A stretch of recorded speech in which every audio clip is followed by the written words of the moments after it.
Dans ce podcast, découvrez le quotidien d'un tribunal correctionnel au plus près de la réalité. Exceptionnellement, l'enregistrement des audiences que vous entendrez a été autorisé. Bienvenue dans Justice en direct. Nous remercions Caroline Barret, ancienne présidente de la Chambre correctionnelle de Bordeaux.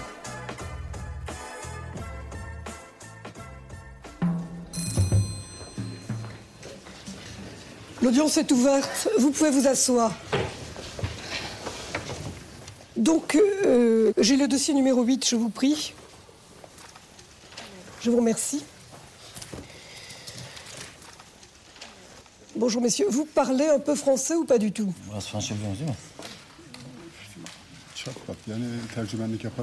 Il dit qu'il comprend, il parle un petit peu, mais j'aurais préféré, il demande l'assistance d'un interprète. Ce qui paraît logique. Donc, monsieur, vous êtes de nationalité turque. Oui. Et a priori, votre casier judiciaire ne porte pas trace de condamnation. Oui, c'est bien ça. Monsieur, vous êtes de nationalité turque. Oui, je sais. Et là aussi, votre casier judiciaire ne porte pas trace de condamnation. Je pense que non. Il est reproché à monsieur d'avoir à Bordeaux conservé à son service monsieur Hermizer Nadir et monsieur Omer Tigli.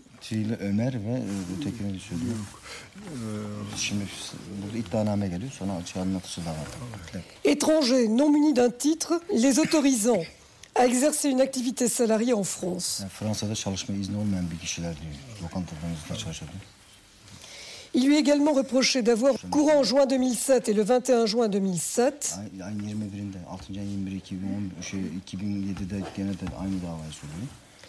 étant employeur de messieurs Hermizer et Tigli,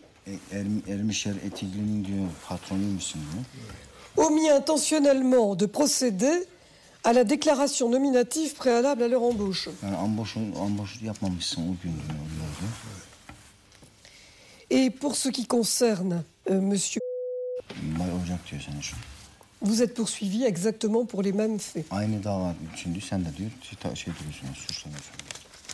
Donc les faits, messieurs, sont les suivants. Les services de police ont été informés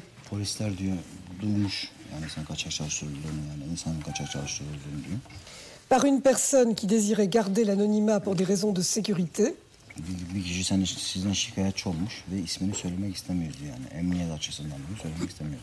Que 3 personnes travailleraient dans la sandwicherie. Et donc, les services de police vont constater qu'il y a 3 personnes qui sont en train de travailler. Il y en a un qui prépare de la viande.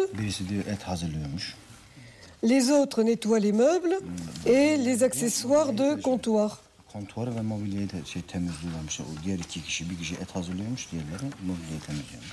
Alors on va interroger ces personnes. Le dénommé Hermizer fait l'objet d'un arrêté de reconduite à la frontière.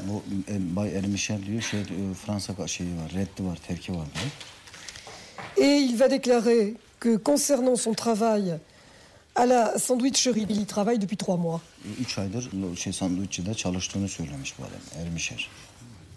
Et alors il a dit qu'il était payé par une enveloppe de 1200 € par mois en espèces.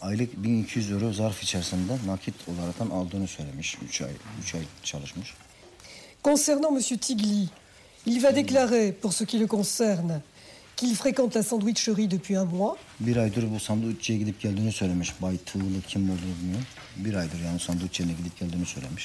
Qu'il donne un coup de main de temps à autre.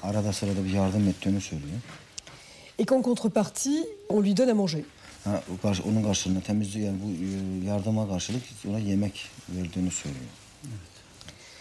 Alors on va vous entendre et vous allez déclarer que vous ne percevez pas de salaire fixe dans cette société, que vous possédez un autre restaurant qui est tenu par votre fille,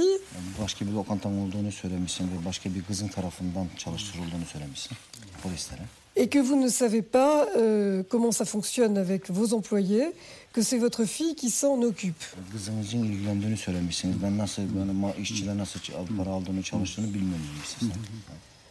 Et alors pour ce qui concerne monsieur, il va dire qu'il s'occupe de tout dans le restaurant, qu'il travaille dans le restaurant avec son épouse, que c'est lui qui recrute habituellement le personnel,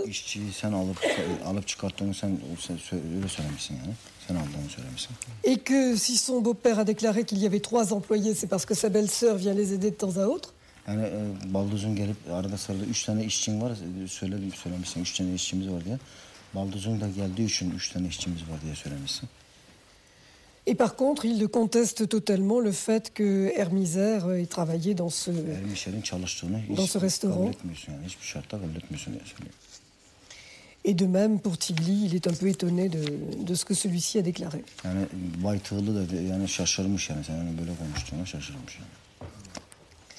Quelle est leur position aujourd'hui à tous les deux?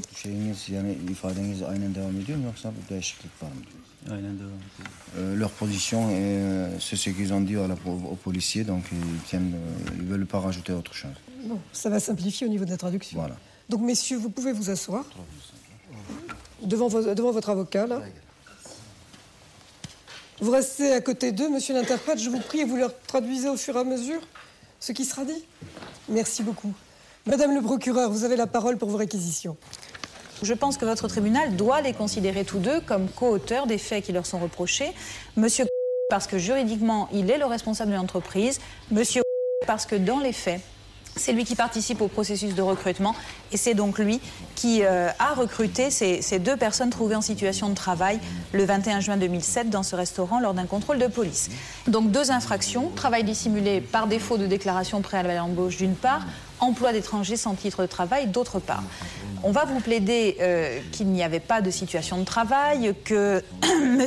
Hermizer venait simplement postuler pour remplacer celui des 2 autres vendeurs qui venaient de quitter son poste et de démissionner, et que M. Tigli était simplement présent parce que c'est un pauvre homme SDF, d'après ce que j'ai cru comprendre, et que finalement c'est une action de charité qui justifiait sa présence ce jour-là. Il était là simplement pour se nourrir. Je crois qu'il faut tout de même ne pas se contenter des affirmations orales des 2 prévenus aujourd'hui, qui ne reposent sur aucun élément de preuve objectivable, et au contraire vous référer aux déclarations des 2 employés qui ont été prises à l'époque des faits, en 2007, très rapidement par les services de police, et tous 2 ont été très clairs. Hermizer a indiqué qu'il ne venait pas postuler loin de là, mais qu'il travaillait dans cet établissement et qu'il était rémunéré 1 200 € par mois en espèces. S'il était simplement venu postuler, je pense qu'il n'aurait pas été en mesure de donner des éléments aussi précis sur son salaire. Par ailleurs, il a été noté par les services de police qu'au moment du contrôle, il est en action de travail. Il se trouve derrière le comptoir. Donc je crois que ce point ne souffre pas de discussion, ou en tout cas pas utilement. C'est un établissement qui fonctionne tout de même assez bien, puisque le Conseil de la Défense m'a produit son dossier, notamment les résultats comptables et financiers. Moi, j'ai relevé un chiffre d'affaires de 84 000 € en année N-1, je crois que c'était 2008, 100 000 € en année N+1, donc 2009. Il n'y a pas de raison qu'en 2007, les résultats aient été moins bons, ou en tout cas sans commune mesure avec cela. Donc c'est un commerce qui tourne. Pour le faire tourner, il faut des salariés. Officiellement, à part monsieur, les salariés, il n'y en a pas. Donc là aussi, ça montre bien qu'il y a un problème dans cette entreprise. Je rappelle au tribunal que s'agissant d'emploi d'étrangers sans titre de travail, ce sont autant d'amendes qui sont encourues qu'il y a de salariés employés, en l'espèce 2. Et dans cette mesure, je vous propose de prononcer à l'encontre de monsieur et son gendre 2 amendes de 1 000 € chacun.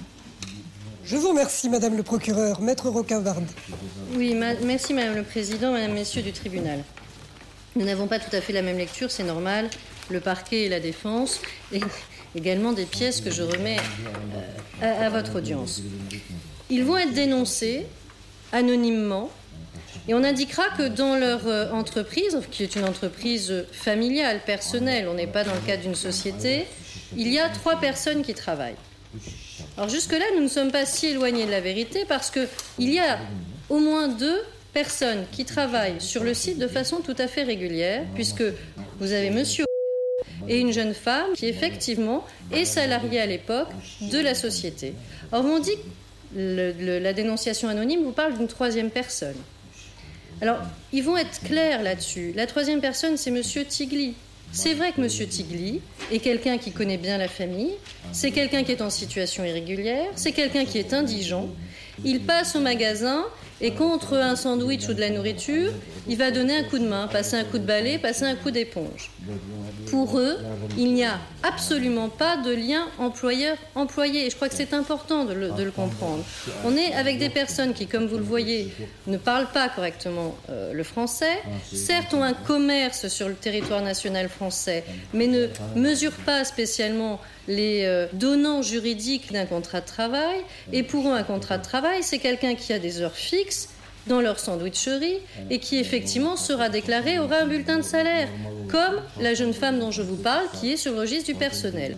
On n'est pas ni pour les uns ni pour les autres dans un lien de subordination. C'est le lien essentiel pour qu'il y ait contrat de travail. Il n'y a pas de contrat de travail, donc il ne peut pas y avoir les infractions pour lesquelles tous les 2 sont renvoyés sur le problème de M. Tigli. Alors, le problème de M. Nadir, qui est également interpellé le jour où les policiers arrivent sur le site. Monsieur Nadir va indiquer qu'il est là depuis 1 mois, je crois, et qu'il a perçu 1 200 € en espèces. Alors, soyons très clairs, c'est là où nous n'avons pas tout à fait la même lecture avec Madame le procureur de la République des chiffres que j'ai donnés, parce que si le chiffre d'affaires peut être de 80 000 €, ce qui reste, puisque nous sommes sur une entreprise familiale, sur laquelle il y a un père, un gendre et une fille qui vivent, il est de 11 000 € le bénéfice, sur l'année, moins de 1 000 € par mois. Alors, que l'on salarie quelqu'un à 1 200 € le mois, alors qu'à 3 dans la famille, on ne retire pas bénéfice de plus de 1 000 € par mois, il y a quelque chose là que je n'entends pas. Je ne l'entends d'autant moins que sur ce site, et vous aurez des photos, on ne peut pas travailler à 3 ou 4. Il n'y a pas besoin d'être 3 ou 4. C'est une sandwicherie avec 2 tables. Ce serait totalement illogique d'avoir 3 salariés avec un chiffre d'affaires pareil et un bénéfice pareil, et qu'ils soient déclarés ou non déclarés. C'est totalement illogique. Alors, moi, je veux bien qu'on se base sur un témoignage anonyme, sur une interpellation le jour même. Il y aurait éventuellement eu, je ne sais pas, un peu surveillance. On aurait vu que depuis 2-3 jours, ces 2 personnes systématiquement se rendaient à la sandwicherie à des heures précises et travaillaient pour la sandwicherie.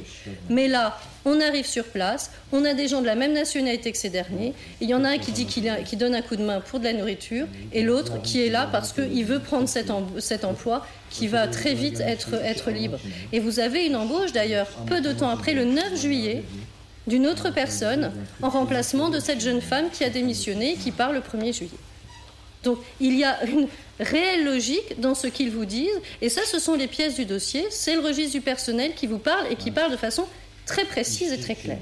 Donc aujourd'hui, on vous demande des amendes. Alors, outre le fait que je vous plaide évidemment la relaxe, comme vous l'avez compris, si vous estimiez les infractions constituées, vous ne pouvez pas prononcer à l'encontre de ces 2-là une amende pleine de 1 000 € chacun.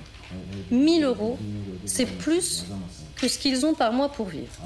Si vous rentriez en voie de condamnation, ces gens-là ont un casier judiciaire vierge.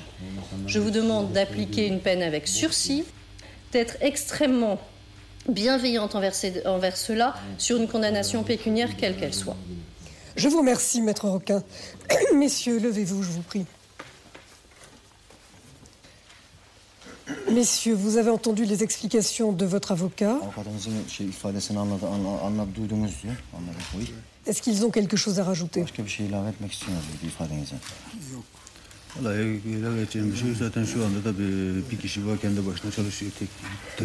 Ils n'ont plus rien à rajouter. Il me dit qu'il y a une personne qui travaille dans la sandwicherie aujourd'hui. Donc, j'ai plus rien à rajouter, ils disent. Monsieur... Très bien. Le délibéré sera rendu après la suspension d'audience. Ils peuvent ou repartir ou s'asseoir dans la salle comme ils le veulent. D'accord. Le tribunal va rendre ses délibérés dans l'affaire.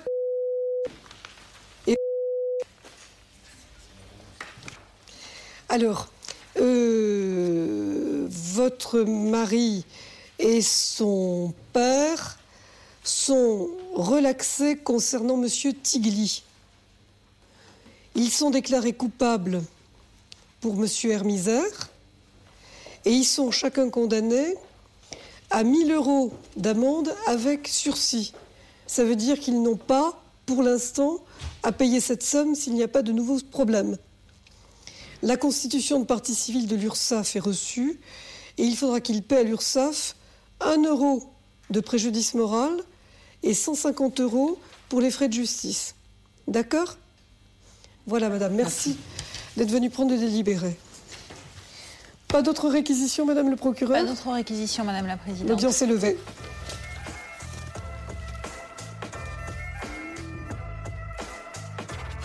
Vous venez d'écouter Justice en direct.